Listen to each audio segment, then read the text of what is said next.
दोस्तों, आपको याद होगा बाबा की बॉलीवुड सीरीज में, जब हम ये बॉलीवुड सीरीज चलाते हैं एवरी संडे 10 PM।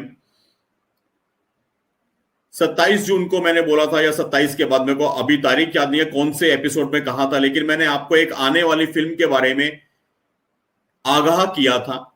लव जिहाद और धर्मांतरण पर बनने वाली फिल्म बनाने वाले डायरेक्टर को संदेश। मैंने कहा था कि मैं हर हिंदू संगठन के संपर्क में हूं। सुदर्शन वाहिनी हिंदू फोर्स तो हमारा ही है, वो हमसे अलग नहीं है, हम तो एक ही है। साइबर सिपाही, हिंदू फोर्स, सुदर्शन वाहिनी। लेकिन हम सुदर्शन वाहिनी और हिंदू फोर्स के सिवा हिंदू रक्षा दल पिंकी भैया का, वो भी हम ही हैं। बहुत सारे लोग हैं जिन पे मैं अपना अधिकार समझता हूं, वो मेरी बात को ना नहीं बोल सकते। उसके सिवा बहुत सारे हिंदू संगठनों के हम लोग संपर्क में हैं। इस फिल्म को हम लोग रिलीज नहीं होने देंगे। और उस दिन बाबा ने कहा था कि शुभम ने कहा, समझो मैंने कह दिया, हम रिलीज नहीं होने देंगे। फिल्म निर्माताओं का दावा था, उन्होंने जो मीडिया में प्रचार किया है कि ये लव जिहाद से लड़ने वाली फिल्म है, लेकिन मेरे पास जो अंदर से खबरें आ रही थी, अब मैं आपको नमूना दिखाता हूं बहुत छोटा सा। जिन लोगों ने कभी थोड़ी बहुत भी फिल्म मेकिंग का या कभी शूटिंग वगैरह देखी हो, वो समझ जाएंगे मेरे पास ये खबरें कहां से आ रही हैं, कितने गहरे रिसोर्सेज हैं हमारे। आपने सुना होगा एडिटिंग टेबल बोला जाता है, फिल्म एडिट होती है जहां पे, हम उस लाइन से हैं।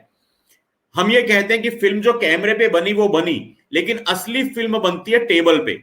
इसका क्या मतलब है? असली फिल्म बनती है टेबल पे, मतलब कि जो रील्स होती हैं, उन रील्स में क्या काटना है, क्या छांटना है, क्या एडिटिंग करके क्या दिखाना है, आलिंगन के दृश्य कैसे दिखाने हैं। पहले जमाने में हम देखते हैं जो लिप टू लिप अब खुला होता है, वो खुला नहीं होता था, लेकिन वो इफेक्ट देखे ऐसे दर्शाया जाता कि लिप टू लिप हो रहा है। ये सारी जो मैजिक होता है, ये सारा जो जादू होता है, ये टेबल पे संभव है।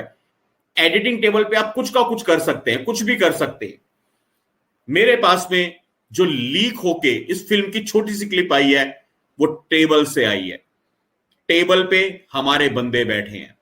अगर फिल्म के निर्माताओं तक ये क्लिप जा रही है, तो देख लो साइबर सिपाही की पहुंच कहां तक है।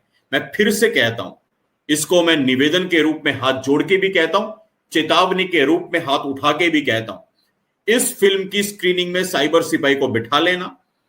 एक भी दृश्य, अगर आपने अच्छी नीयत से फिल्म बनाई है, मैं गारंटी करता हूं सुपर डुपर हिट करा देंगे आपकी फिल्म को। लेकिन अगर आपने हिंदुओं के साथ में खिलवाड़ किया, फिल्म पिटवा देंगे बुरी तरह से। क्लिपिंग देखिए जो मेरे को अंदर से मिली है, मेरे दोस्तों देखिए, दीपक भाई, विनोद भाई, बिल्कुल अंदर से क्लिपिंग आई है। बबलू इकबाल शेख। आप ये जो अगर कोई टेक्निकल समझते हैं, जो लिखा हुआ है TCR+03 1503, ये सारी जो भाषाएं हैं, ये शूटिंग के टेप की चीजें होती हैं। यहां पे बहुत सारे साथी मैं जानता हूं, अलग अलग डिपार्टमेंट के लोग इसको देखते हैं। यहां पे बहुत सारे गुमनाम हीरोज देखते हैं, IB के, MI के, रॉ के, खुफिया विभाग के लोग भी देखते हैं। हर तरह के लोग हमारे लाइव सेशन को देखते हैं। आप देख सकते हैं जो यहां पे लिखा हुआ आ रहा है, SRC, TC, PM, jumbo, this that, ये सीधे अंदर से क्लिपिंग आ रही है। मतलब इस फिल्म के अंदर जो लोग जुड़े हुए हैं, वहीं से लीकेज हो रही है, और मेरे को पक्की जानकारी मिली है। मैं इसीलिए बोल रहा हूं, अगर फिल्म के निर्माताओं तक मेरी आवाज जा रही है, आप धर्म के लिए फिल्म बनाओगे, हम सुपर डुपर हिट कराएंगे, लेकिन आपने फिल्म में कहीं हिंदुओं की आस्थाओं से खिलवाड़ किया, तो क्षमा, भारत बदल चुका है, क्षमादान नहीं होगा। क्लिपिंग देखो मेरे दोस्तों। बबलू इकबाल शेख। ये मैं क्या सुन रही हूँ? तू एक मुसलमान के साथ शादी करके तू हमारा धर्म भ्रष्ट करेगी? क्या हो गया मम्मी? मुसलमान इंसान नहीं होते क्या? और हम उससे प्यार करते हैं, तो हिंदू हो मुसलमान हो, उससे क्या फर्क पड़ता है? तेरी ये मजाक, मेरे सामने खड़ी होके मुसलमान के साथ शादी करने की बात कर रही हो? एक मुसलमान के साथ घर बसाएगी तू? दिल तो करता है तुझे धक्के मार के गंगा में बहा दूं। आप रुकिए, मैं बात करती हूँ। बेटा तू समझते क्यों नहीं है? तू मुसलमान के साथ शादी करके तो कभी भी खुश नहीं रहेगी। मम्मी, मैं उसके बिना मरना पसंद करूंगी, लेकिन उसके बिना जीना नहीं। मैं उसके बिना मरना पसंद करूंगी लेकिन उसके बिना जीना नहीं। क्या मुसलमान इंसान नहीं होते? संभवतः हो सकता है इस सीन के बाद ये बच्ची कट के सूटकेस में मिल जाए फिल्म में भी। असल जिंदगी में तो ये बच्ची कट के सूटकेस में ही मिलती है, ये तो तय है, मुझसे लिखवा के ले लो। अगर यही चीज फिल्म में दिखाई है तो तालियां तालियां तालियां। लेकिन अगर ऐसा नहीं दिखाया आगे तो गालियां गालियां गालियां। फिल्म के निर्माताओं तैयार रहो। अगर अभी भी आपके पास में बहुत समय है इस फिल्म को रिलीज करने में, कहीं कोई लूप होल है, कहीं कोई वीक पॉइंट है, तो अपने नट बोल्ट कस लीजिएगा। हिंदुओं के समर्थन में फिल्म बनाओ, देश का हिंदू आपका साथ देगा। लेकिन अगर आपने खिलवाड़ किया तो ठीक है, थोड़े कहे को ज्यादा समझिएगा। विनोद भाई, फिल्म का नाम है द कन्वर्जन। मैंने पहले इस पे एक पूरा एपिसोड भी किया है। जो मजार पे होता है, जो यहां पे होता है, जो ये लड़की कह रही है क्या मुसलमान इंसान नहीं होते, मैं तो उससे प्यार करती हूं, असल जिंदगी में ये बच्ची का भविष्य है, ये कट के सूटकेस में मिलेगी। हमें ये देखना होगा फिल्म वाले क्या दिखा रहे हैं। और मैं आज फिर से आपकी बिहाफ पे, दीपक भाई के बिहाफ पे मैं खुद ही अनाउंस कर देता हूं, सुदर्शन वाहिनी, हिंदू फोर्स, साइबर सिपाही, हिंदू रक्षा दल और बहुत सारे हिंदू संगठन हर शहर में इस फिल्म का विरोध करेंगे। जी विनोद भाई, स्वागत है आपका। देखिए शुभम भाई, सबसे पहली बात तो आपको पूछने की जरूरत नहीं है, क्योंकि हम सब एक हैं और हम लोगों को एक दूसरे के ऊपर इतना विश्वास है कि कोई भी कहीं पर हमारी, आज तो आप हमारी मौजूदगी में बोल रहे हो, वैसे गैर मौजूदगी में ही अगर बोलेंगे तो भी कोई दिक्कत नहीं है। शुभम भाई, मानसिक तौर पर आज हमारा जो समाज है बहुत बुरी तरह से बीमार है, और इतनी बुरी तरह बीमार है कि उसका ना इलाज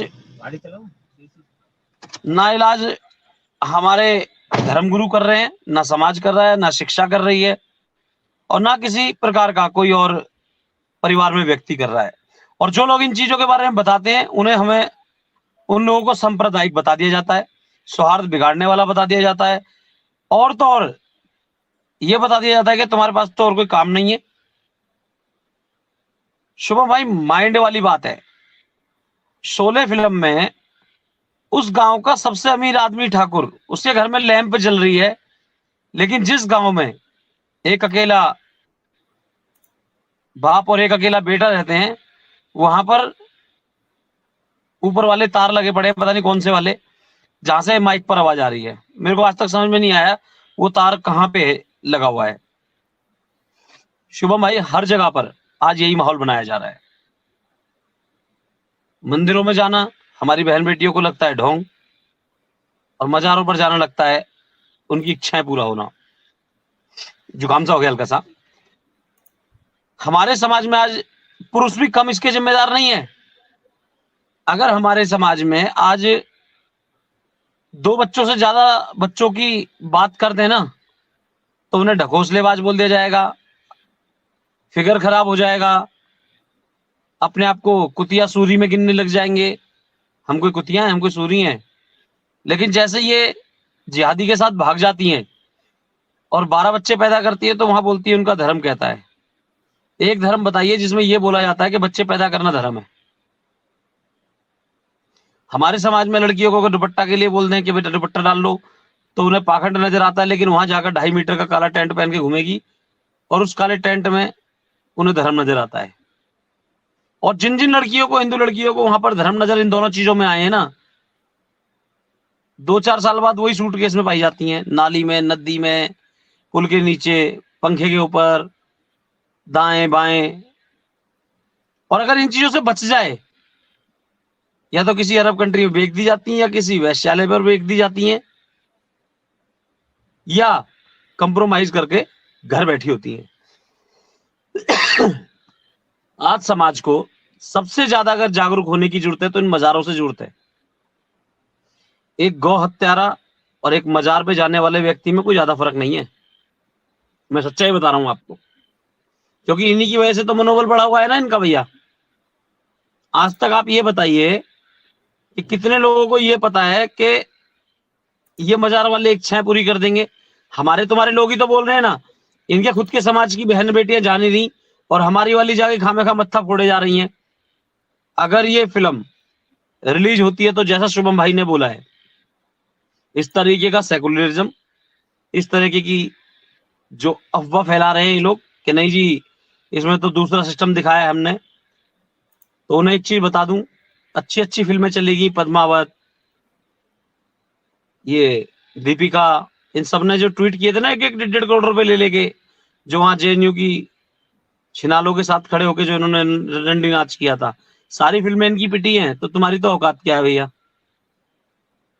तो आप लोगों से निवेदन है कि भैया अच्छी फिल्में बनाओ, सही फिल्में बनाओ, साथ देंगे। नहीं तो भैया आपको पता ही है जब इनका हस्र बुरा हुआ है तो तुम्हारा भी हो जाएगा। और दोस्तों हम लोग तो यार रात भर जागते भी है और जागते रहेंगे, क्योंकि हम हमेशा बोलते हैं हम लोग आपको जब तक जगाते रहेंगे जब तक आप जाग नहीं जाते या हम सो नहीं जाते।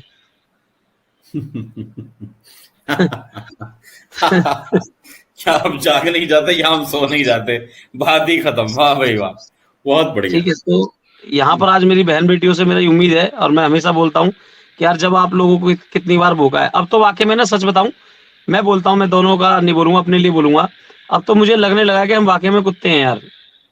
आप लोगों को भोग भोग के कितनी बार बोल दिया कि जब भी लव जिहाद या ऐसे मेट्रो पर लाइव आए हुआ करे आपके पास पहले पहुंच जाता है सिस्टम। कम से कम भैया अपने परिवार दोस्त यारों को तो बोल दिया करो, लेकिन नहीं। अपने लोग करते हैं भैया, ये वो लोग हैं अपने वाले तटस्थ हैं, इन्होंने किया है। मैं यही बोलना चाह रहा हूँ कि जो नए लोग भैया समझे नहीं, अब आपने टेलीग्राम में भेजा उसमें 10,000 लोग हैं, हमारे हाँ, लोग वो तो नहीं आते। बिल्कुल सारे, हमारे वाले तो बिल्कुल ओके हैं, वो तो बच्चियों को लेके बैठते हैं, लेकिन मैं नए लोगों के लिए बोल रहा हूँ। लेकिन आप लोगों ने भी जो कसम खाई है ना, भगवान कसम यार, वो गजब व्यक्ति हो आप लोग। मतलब मैंने अपने जीवन में, मतलब दो बेशर्मों की बात होगी ना तो हम जीतेंगे जरूर एक दिन, हम ही सबसे बड़े बेशर्म पाएंगे। आपको मजबूर कर देंगे भाई साहब एक दिन, आप एक दिन ये बोलोगे कि वो मेरे प्रभु ले भैया। शुभम मंगला जी, मैंने ये देखो अपनी बेटी के साथ 4 साल तक आपकी बात नहीं सुनी, लेकिन 5वें साल में सुन के आज डाल ही दी। वाह, ये देखो भैया, तो भैया चिंता मत करो, हम भी चौकीदार वो वाले हैं जो रात भर ना, तुम सोते रहो बेशक, लेकिन हम अपना डंडा पीटना जमीन पे बंद नहीं करेंगे। वाह, कोई तो जगेगा, कोई तो जगेगा। बिल्कुल सही कह रहे हैं आप।